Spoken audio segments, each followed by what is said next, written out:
प्यारे दोस्तों नमस्ते। आइए हम सुनते हैं भोलेनाथ की अनोखी कहानी। कहानी का नाम है भगवान बने भिखारी।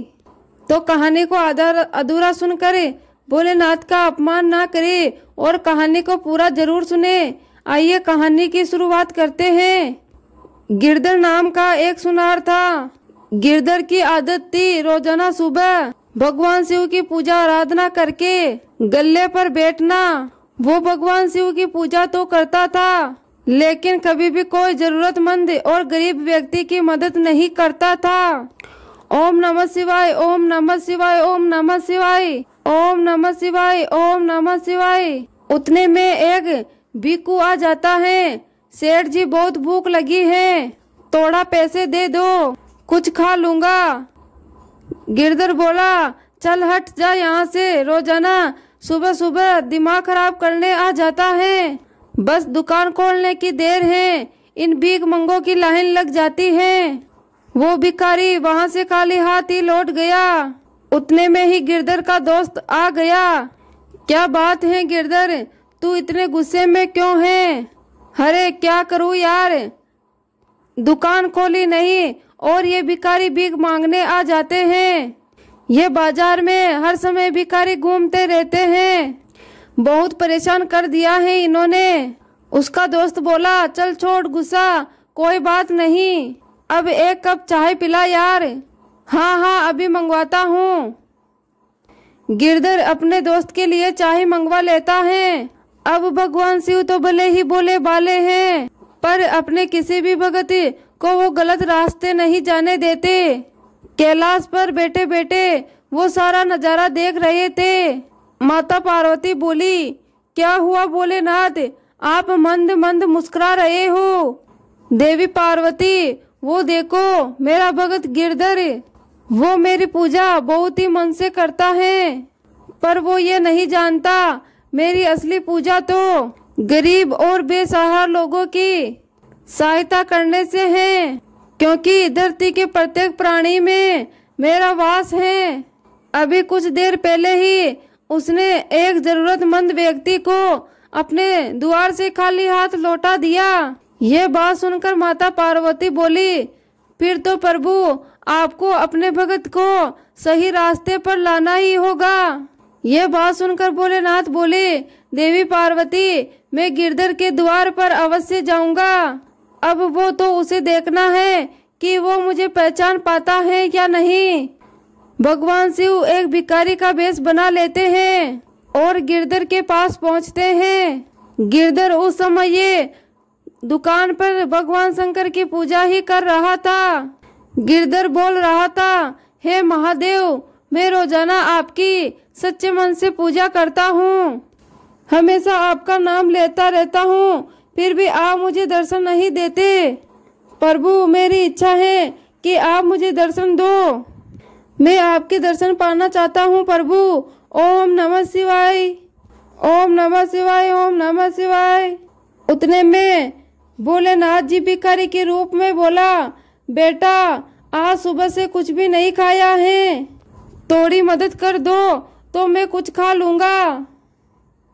गिरधर ये सुनकर गुस्से में आ गया और बोला, लो फिर आ गया एक मांगने के लिए, मैं तो सचमुच में इन भिखारियों से तंग आ गया हूँ। ठीक से थोड़ी देर पूजा और मंत्र जप भी नहीं कर सकता। ये दुकान खुली नहीं कि मांगने के लिए दुकान पर खड़े हो जाते हैं। अरे अरे चलो यहाँ से, सुबह सुबह मेरा दिमाग खराब मत करो। ओम नमः शिवाय, ओम नमः शिवाय। भिखारी के रूप में भोलेनाथ बोले, मुझे तो खाली हाथ लौटा रहे हो बेटा, अगर भगवान शिव स्वयं तुम्हारे द्वार पर आ गए तो तुम उन्हें भी खाली हाथ लौटा दोगे। अरे भगवान शिव ऐसे नहीं आते हैं, जब वो आएंगे ना तो मेरी दुकान उनके प्रकाश से चमकने लगेगी। बहुत सुंदर रूप है उनका, साक्षात महाकाल है वो महाकाल। तुझमें और भगवान शिव में बहुत ही अंतर है। तू ठहरा एक भिखारी और वो है पूरी सृष्टि को चलाने वाले। भगवान शिव है वो, यदि मुझे उनके दर्शन हो गए तो मैं उनकी खूब सेवा पूजा करूंगा। भिखारी के रूप में बोले शंकर बोले, यदि मैं ये कहूँ कि मेरे रूप में भी उनका ही रूप है और इस जगत के प्रत्येक प्राणी में उनका वास है, तो क्या फिर तुम भी मुझे कुछ नहीं दोगे? गिरधर बोला, अरे पागल हो गया क्या? भगवान तुझ जैसे तुच्छ भिखारी के अंदर वास करेंगे? अरे बिल्कुल नहीं, मैं तो मान ही नहीं सकता। अरे तुझे भीख मांगनी है ना, इसलिए तू ऐसी बड़ी बड़ी बातें कर रहा है। भगवान शंकर ऐसे दर्शन नहीं देते। वो क्या भिखारी बनकर मेरे द्वार पर आएंगे? नहीं नहीं, वो तो मुझे बहुत ही सुंदर रूप में दर्शन देंगे। तू जानता भी है भगवान शंकर कैसे दिखाई देते हैं? भोलेनाथ बोले, कैसे दिखाई देते हैं? कहीं ऐसे तो नहीं? फिर भगवान शंकर अपने वास्तविक रूप में आ जाते हैं। उनमें इतना तेज था कि गिरधर की आंखें उन्हें ठीक से देख नहीं पा रही थी। गिरधर बोला, हे महादेव, आप मेरे द्वार पर आए और मैं आपको पहचान नहीं पाया। मुझे क्षमा कर दो प्रभु, मुझे क्षमा कर दो। मुझसे बहुत बड़ी भूल हो गई, मुझे क्षमा कर दो। भोलेनाथ बोले, गिरधर तुम मेरे परम भगत हो, इसलिए मुझे तुझे दर्शन देने तो आना ही था, पर याद रखना मैं सभी प्राणियों में वास करता हूँ। मेरा अनंत स्वरूप प्रत्येक प्राणी में विद्यमान है, इसलिए सभी प्राणियों का आदर करो। भूखों को भोजन खिलाओ, प्यासों को पानी पिलाओ, दान पुण्य करो, पशु पक्षियों और जानवरों को दाना पानी दो और उन्हों को कभी भी कोई कष्ट मत पहुंचाओ। सदैव दूसरों की भलाई सोचो, सदैव दूसरों की भलाई करो, तभी तुझे मेरी पूजा का फल प्राप्त होगा। मैंने भिखारी का वेश इसीलिए बनाया था ताकि मैं तुझे सही मार्ग दिखा सकूं। ये बात सुनकर गिरधर बोला, मुझे क्षमा कर दो प्रभु, अब आज के बाद मैं ऐसा कभी नहीं करूँगा। मेरे द्वार से कभी भी कोई खाली हाथ नहीं लौटेगा। मैं आपको ये वचन देता हूँ। मुझे आपके दर्शन हो गए, मेरा तो जीवन सफल हो गया प्रभु। हे शिव शंकर, आपकी सदा ही जय हो। जय है भोलेनाथ। इसके बाद भगवान शिव गिरधर को आशीर्वाद देकर वहां से अंतर्ध्यान हो जाते हैं। उस दिन के बाद से गिरधर के द्वार से कभी भी कोई खाली हाथ नहीं जाता था। इस कहानी का उद्देश्य यह है कि हमें कभी भी कोई भी गरीब भिखारी को खाली हाथ अपने घर से नहीं लौटाना चाहिए। हमेशा हमें जरूरतमंदों की मदद करनी चाहिए और कभी भी किसी का बुरा नहीं सोचना चाहिए। जय भोलेनाथ। धन्यवाद। प्यारे दोस्तों नमस्ते। आइए हम सुनते हैं शिव जी ने लगाया कैलाश पर्वत पर ऐसी की एक प्यारी सी कहानी।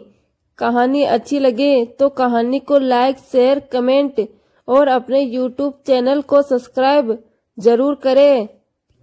कैलाश पर्वत की ऊंचाई पर जहां शीतल हवाएं और बर्फ की सफेद चादर फैली होती हैं, वहां भगवान शिव और माता पार्वती का निवास है। पर ना जाने इस बार कैलाश पर्वत पर भी गर्मी का भाव दिखाई दे रहा था। माता पार्वती बार बार महादेव जी को इस गर्मी को कम करने का आग्रह कर रही थी। माता पार्वती बोली, स्वामी इस बार गर्मी बहुत ज्यादा है, हम सभी को बहुत असुविधा हो रही है। कुछ ऐसा उपाय करिए जिससे हम इस गर्मी से बच सके। भयंकर गर्मी का प्रकोप बढ़ता ही जा रहा है। आप सूर्य देव से आग्रह कीजिए कि वो इतनी गर्मी ना करे।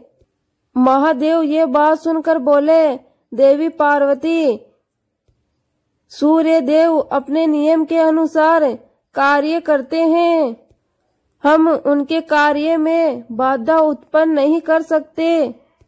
वे प्रकृति के नियम के अनुसार ही कार्य करते हैं। माता पार्वती बोली, तो कोई तो उपाय होगा स्वामी जी, जिससे सूर्य देव के कार्य में भी बाधा उत्पन्न न हो। और हम सभी को इस गर्मी से राहत भी मिल जाए। महादेव बोले, देवी पार्वती, कैलाश पर्वत पर तो हमेशा ठंड रहती है। यदि फिर भी आपको गर्मी महसूस हो रही है तो हम कुछ उपाय अवश्य ही ढूंढ लेंगे, जिससे आपको और हमारे बच्चों को गर्मी से राहत मिले। मैया पार्वती बोली, स्वामी, मुझे लगता है देवर जी नारद जी हमारे इस कार्य में हमारी सहायता अवश्य कर सकते हैं, क्योंकि वे पूरे ब्रह्मांड का भ्रमण करते ही रहते हैं, तो उन्हें जरूर पता होगा गर्मी से बचने का उपाय। आप देवर्षि नारद को बुला लीजिए। शिव जी नारद मुनि को याद करते हैं। उतने में नारद मुनि प्रकट हुए और शिव जी ने अपनी समस्या बताई। हे देवर्षि, अब आप ही बताइए, कोई उपाय है जिससे गर्मी से राहत मिल सके? नारद जी बोले, प्रभु, आप एसी यानी एयर कंडीशनर लगा सकते हैं, इससे वातावरण ठंडा रहेगा। भोलेनाथ बोले, एसी? नारद जी, हाँ प्रभु, एसी की ठंडक बहुत मन लुभावनी होती है। मैंने भी गर्मी से राहत पाने के लिए अपने भवन में एसी लगाया है। एसी से गर्मी में बहुत राहत मिली है प्रभु। शिव जी बोले, ऐसी बात है देव ऋषि नारद, तो मैं भी कैलाश पर्वत पर एसी लगा देता हूँ। आपने ये कहाँ से लिया? मैं पूर्व लोक में भ्रमण के लिए गया था, वहीं एक दुकान के बराबर से गुजर रहा था, तो मैंने लोगों को एसी खरीदते हुए देखा। फिर क्या था, मैंने भी रूप बदलकर अपने लिए एक एसी खरीद लिया। आप चलो, मैं आपको भी पृथ्वी लोक से एक एसी खरीद कर दे देता हूँ। उसके पश्चात शिव जी नारद मुनि के साथ पृथ्वी लोक पर गए और अपना रूप दूसरे रूप में धारण करके एक दुकान से एसी खरीद कर ले आए। उन्होंने एसी को पर्वत पर एक स्थान पर स्थापित कर दिया। एसी चलते ही ठंडी ठंडी हवा चलने लगी और वातावरण शीतल हो गया। गणेश जी बोले, पिताश्री, ये एसी तो बहुत ही ठंडी ठंडी हवा दे रहा है। मुझे तो अभी से ही ठंडी का एहसास हो रहा है पिताश्री। नारद जी बोले, प्रभु, मुझे तो इसकी ठंडी हवा में गहरी निद्रा आने लगी है। माता पार्वती बोली, स्वामी जी, आपने कैलाश पर्वत पर ये एसी लगाकर बहुत अच्छा कार्य किया। इस एसी की वजह से गर्मी का अनुभव ही नहीं हो रहा।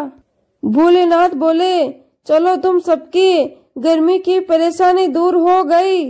ये सब देव ऋषि नारद की सलाह से ही हुआ है। प्रभु, मैं आपके काम आ सका, ये तो मेरा परम सौभाग्य है। अच्छा, अब मुझे आज्ञा दीजिए। देव ऋषि नारद के जाने के बाद शिव जी ध्यान में लीन हो गए और उसी रात एसी की ठंडी हवा में सभी गहरी निद्रा में सो रहे थे। तभी कुछ राक्षसों ने कैलाश पर्वत पर हमला करने की योजना बनाई। सुनो, क्या तुम सच कह रहे हो? वो शिव जी अभी भी तपस्या में लीन बैठा है। हाँ महाराज, हमारे गुप्तचरों ने पता लगाया है, महादेव घोर तपस्या में लीन है, तो हम उनकी अनुपस्थिति में कैलाश पर्वत पर हमला करके पार्वती और उनके बच्चों को बंदी बना सकते हैं। जब हम उनको बंदी बना लेंगे तो शिव हमारी हर बात मानने को तैयार हो जाएगा। महाराज, रात का समय ये अति उत्तम है, वो सभी गहरी निद्रा में सो रहे होंगे। अभी हम उन्हें बंदी बना सकते हैं। चलो फिर हमला बोल देते हैं। राक्षस सोच रहे थे कि रात के समय में हम हमला करेंगे तो कोई उन्हें पकड़ नहीं पाएगा, पर जैसे ही राक्षस कैलाश पर्वत पर पहुंचे तो ऐसी की ठंडी हवा ने उन्हें घेर लिया। राक्षस बोले, कैलाश पर्वत पर कितनी ठंडी हवा है, कितना अद्भुत ही मौसम हो रहा है और बाहर तो कितनी गर्मी है, क्यों ना थोड़ी देर झपकी ले लूं, अभी तो रात्रि प्रारंभ हुई है। एक काम करो, तुम सब पहरा दो, मैं थोड़ी देर इस ठंडी हवा में निद्रा लेना चाहता हूँ, उसके बाद हम पार्वती और उनके बच्चों को बंदी बनाएंगे। जी महाराज। ठंडी हवा में उन सभी को नींद आ गई और वे सब ऐसी की ठंडी हवा में सो गए। सुबह हुई तो शिव गणों ने उनके मुंह पर पानी फेंककर उनको जगाया। राक्षस बोले, हमें क्षमा कर दो महादेव, हमने आपके निवास पर हमला करने की गलती की है। माता पार्वती बोली, जब तुम्हें हमला करना था तो तुम सो क्यों गए? माता, यहाँ कैलाश पर इस यंत्र से बहुत ठंडी हवा निकल रही थी, हम लोगों को ठंडी ठंडी हवा में नींद आ गई, बस फिर पता ही नहीं चला कब सुबह हो गई। शिव जी बोले, ठीक है चलो जाओ, कभी भी पाप के मार्ग पर मत चलना। प्रभु आपका बहुत बहुत धन्यवाद, आपने हमें माफ कर दिया। प्रभु ऐसी की ठंडी हवा बहुत अच्छी लगी थी हमें, क्या आप हमें एक ऐसी दे सकते हैं? हम आपसे वादा करते हैं, हम ऐसी की ठंडी हवा में बैठेंगे और कोई उत्पात नहीं मचाएंगे। शिव जी बोले, ठीक है, हम तुम्हें ऐसी मंगवा देंगे, जाओ अब अपने स्थान पर वापस लौट जाओ। राक्षसों ने भगवान शिव का धन्यवाद किया और वहां से चले गए। इस घटना के बाद एसी का महत्व और भी बढ़ गया और सब लोग एसी लगवाने लगे, जिससे गर्मी में एसी की ठंडक देवताओं के साथ दानवों ने भी आनंद उठाया।